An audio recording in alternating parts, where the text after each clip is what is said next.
active fermentation? What is it? And more importantly, how do I achieve it?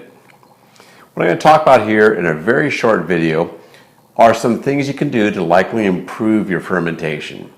I think as a rule, most of us home brewers tend to underpitch and not prepare the wort properly for the best possible fermentation.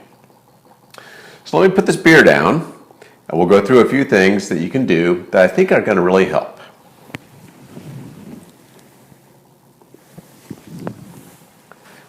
First off, let's talk about your yeast. Likely, as I mentioned earlier, you underpitch. If you use your White Labs vial, your Yeast Smack Pack, both great products. I've used them for a long time. I think the world of them. But the cell count is probably a little on the low side compared to what you're probably brewing these days. So if you're using those, I'm going to say you have to do a yeast starter. If you want to see my video on yeast viability and cell counts, just take a look up here at the link and maybe get a kick out of that. What I've done more recently is on the 5-gallon batch size, if I do that, is I've shifted over to Imperial. Imperial, why? Because it's twice the cell count. So you can get to the same place by either doing your yeast or White Labs with a starter, and I mean a big starter. This is 2 liter, not some little dinky 1 liter guy. Or go ahead and just pitch in a pack of Imperial. That's one thing. The next one's a little bit, no, I'll stick with easy stuff. The next one's super easy, super cheap. I have a video on this. Link right there again. This is Yeast Nutrient. And again, why use this? It's cheap, it's easy. You add it the last 15 minutes for your boil, 4 or 5 grams. That's all it takes.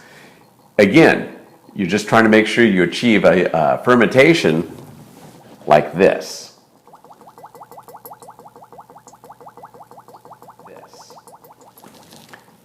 Yeast Nutrient.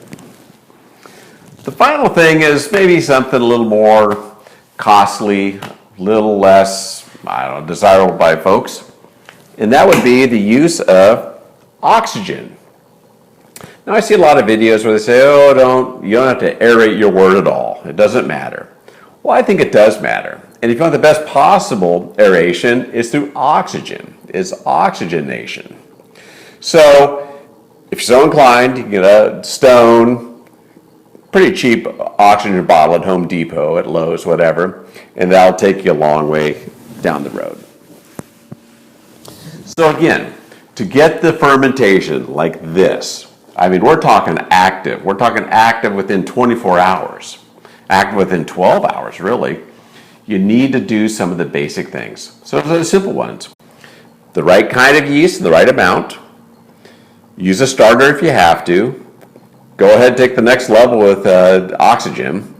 Use some yeast nutrients, and you're going to do yourself a big favor. You'll be watching this video instead of watching videos of how do I fix my fermentation. And I see a lot of those. So anyway, that's my 2 cents on prepping up your wort for fermentation. Get out there, brew some beer, and let me know how it goes. All the best.